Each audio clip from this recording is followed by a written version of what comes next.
Hoy vamos a abordar un poquito el hecho de que hay una alta tasa de mortalidad empresarial, principalmente de las micro y las pequeñas empresas. Y vamos a analizar un poquito por qué ocurre ese fracaso. Y no es que vamos a hablar de cómo fracasar, sino qué cosas evitar para que no entremos en esa espiral de que las cosas no salen, me endeudé, perdí un terreno para pagar mis cuentas, etcétera, etcétera, ¿verdad? Porque ese un poco es la vida del emprendedor. Claro. Apuesta por su emprendimiento y por él mismo y no se dan las cosas como uno esperaba que se dé y puede ser que no siempre dé cierto. Muy bien, vamos a ir entonces a al primer slide de esta presentación que hoy nos trae Juan, siempre muy didáctico. Él acá Vida, habla pasión. vida, pasión y sobrevivencia de las MIPYMES, así lo titula. Sobre esto quiero hablar un poquito. Así lo titula a grosso modo. Vamos a ir entonces, pero este es tu primer... Sí, ese es el tema central, pero ocurre es que dicen, según en la región, que más o menos entre 70 y 80% de las empresas que hoy se fundan o abren no llegan a sobrepasar el primer año de vida. Y los que sobrepasan ese primer año de vida, solo el 75% sobrevive en el quinto año, ¿verdad? O sea, hay un alto índice de mortalidad empresarial. A veces nosotros vemos por la calle o en el diario, dueño vende por no poder atender, ¿verdad? Ese por no poder atender y eso te tiene que llevar a pensar de que no está funcionando y bueno, voy a vender. Todo eso entra dentro de las estadísticas, ¿verdad? Y también se comprueba que un 80% de los motivos del fracaso tienen que ver con factores internos. O sea, faltó una planificación, faltó organizar, faltó estrategias de marketing, de venta, y solamente un 20% tiene que ver con factores externos, que subió el dólar, que el contrabando, aspectos muy básicos que a veces el contrabando es lo que más le ataca a las grandes empresas principalmente.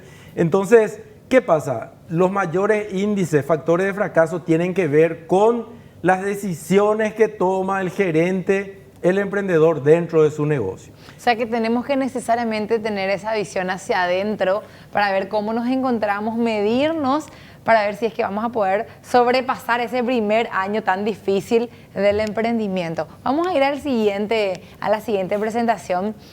El primer paso. Sí, se imagina una solución para el mercado, dice. Sí, el tema es un poquito el proceso del fracaso. En un taller que tuvimos en la ciudad de San Paulo, en Brasil, hicimos una reunión de consultores de pequeñas empresas.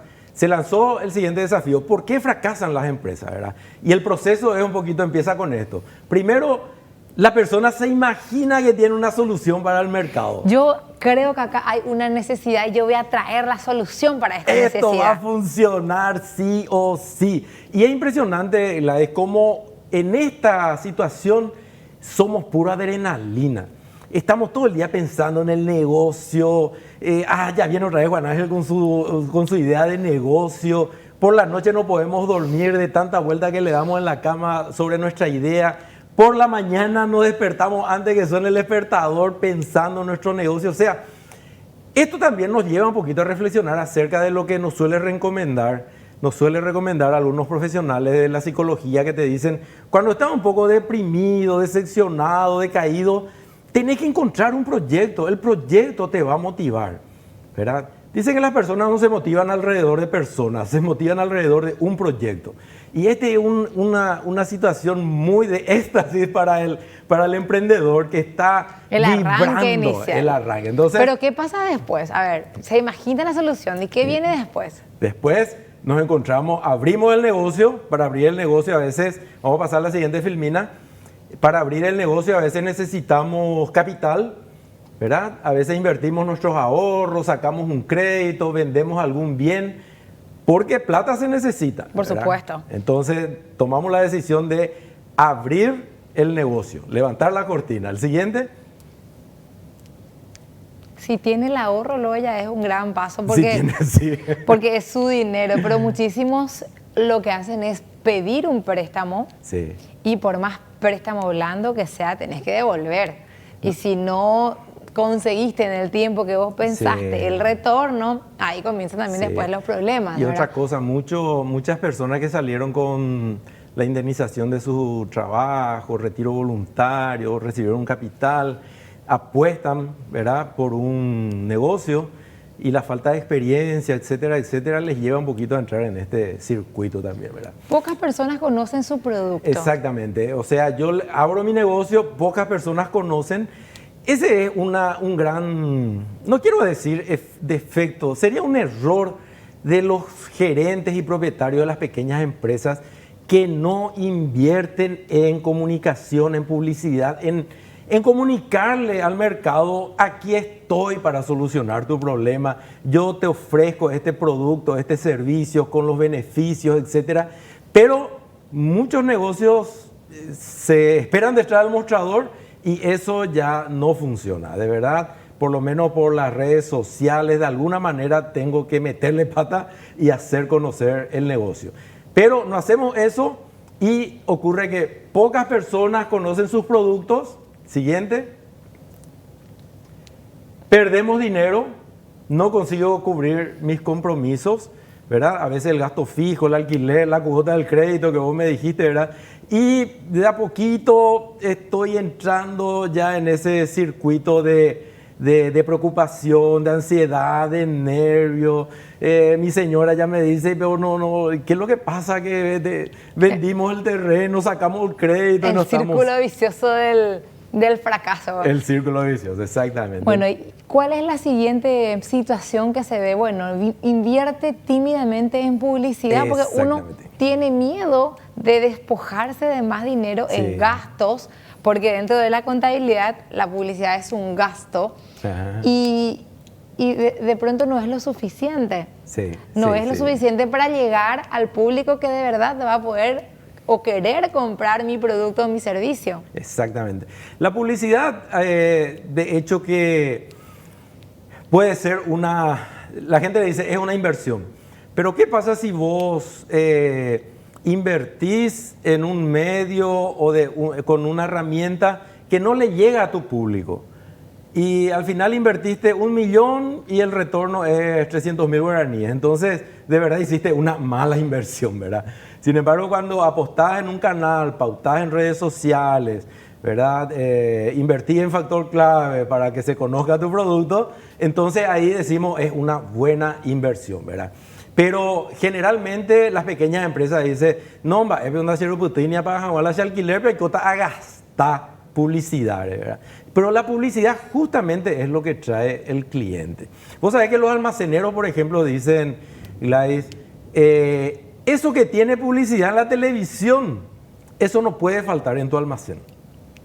Porque la gente viene atraída por la publicidad. Entonces, la gente que invierte en publicidad puede dar fe de que tiene retorno y funciona hacer publicidad. Entonces, como las cosas van mal, invertimos tímidamente en publicidad, inclusive ya estamos más concentrados en el problema que en la solución, ¿verdad? Llevamos una propuesta a un cliente, ya no le damos seguimiento de tanto que pensamos cómo voy a pagar ese crédito, qué voy a hacer, ¿verdad? Entonces, invertimos tímidamente en publicidad. La siguiente situación, vemos también, continuamos perdiendo. No, es suficiente. Claro. Sí. Y este es un punto crucial. En este punto, el entusiasmo lo que no me dejaba dormir al comienzo, ahora no me deja dormir de preocupación, ¿verdad? Tengo un dolor en el estómago, me voy al médico, me dice que es el principio de úlcera. ¿Tu esposa ya te hizo dormir en el sofá? Ya, toda pucú, jefe, ya en la casa. Pero ese es un factor clave. La gente dice, nuestro matrimonio está fundado en valor, el amor, la plata es otra cosa. Pero si el negocio va bien, hay un pireponá en la casa, todo el mundo está feliz, ¿verdad? Pero si las cosas van mal, vendemos poco, eso, no, las cosas... Entonces, dicen que la mayor parte de los matrimonios no se disuelven por problemas de infidelidad o problemas relacionados a la pareja en sí, sino que por problemas de dinero. Exactamente. Entonces, qué importante es que mantengamos nuestro negocio a flote, ¿verdad? O sea que la conclusión que hacemos es: el negocio contribuye para la armonía familiar. Absolutamente, el bienestar general, ¿verdad? El bienestar general, así mismo. Y no decimos con esto que el dinero compre la felicidad, pero hay que pagar las deudas y el bienestar de los hijos. No tiene más recursos financieros para invertir, se acabó su plata. O para la plata. Y este es el punto, Gladys, en el cual el CAPYME, por ejemplo, se llena de clientes. Vine ingeniero porque no sé qué es lo que voy a hacer y bueno, vamos a hacer un plan de marketing de venta. Sí, pero no tengo más acceso al crédito. ¿Y qué es lo que podemos hacer entonces? ¿Verdad? Porque ya entró en Inforcon, etcétera, etcétera. O sea, así le sopla y ya ¡pum!, se cae porque no tiene recursos, ¿verdad? Este también es el momento en el cual grandes amistades se van al mazo, Gladys. Porque nosotros fuimos compañeros en la escuela, vivimos en el mismo barrio, jugamos fútbol, le frecuentábamos a las mismas hermanas, nos íbamos de serenata. Nos queremos tanto como amigos que no tuvimos idea mejor que hacer una empresa juntos, ¿verdad? Juan, la gente nos lleva más serenata hoy. Ah, cierto. El viejazo me pillaron todavía, mierda. Bueno, entonces, se cierra el negocio. Cerramos el negocio y eso duele, ¿verdad? Porque una empresa que uno creó, fundó. Apostaste dinero, tiempo, es como un esfuerzo. Hijo al que tenés que bajarle el hacha, ¿verdad? Y vos sabés que en todos estos años que compartimos con emprendedores, nunca hicimos seguimiento de cuál fue el resultado de las capacitaciones, etcétera, que hicieron con nosotros. Pero unos cuantos empresarios que me encontraban por la calle o de algún lado, profesor, vos sabés que gracias al curso que hice contigo, cerré mi negocio. Porque me di cuenta que estaba jodiendo de balde con la empresa. No quería cerrar porque me encaprichaba, sacaba un crédito, no podía pagar, sacaba otro crédito. Y hay que ser bastante frío, realista también. No, esto no funciona. Claro, llega un punto en que hay que tomar una decisión por más que duela. Por más que duela. Y se toma. A veces alguien necesita un empujoncito. Exacto. Piensa que no tiene aptitudes para el negocio. Bueno, y este es un error fatal del emprendedor. Siendo la empresario, ¿verdad? Pero sin querer hacer una apología al fracaso, etcétera, etcétera, se suele decir que el fracaso un poquito es la antesala del éxito. Otros dicen, solamente no fracasó quien nunca intentó nada, ¿verdad? Lo ideal en realidad es no fracasar, pero nosotros tenemos que capitalizar esta experiencia. En otros países, en otras sociedades, se valora mucho más los cargos gerenciales en empresas grandes principalmente, a las personas que hayan pasado por este proceso. ¿Por qué? Porque saben el esfuerzo de cuidar los recursos.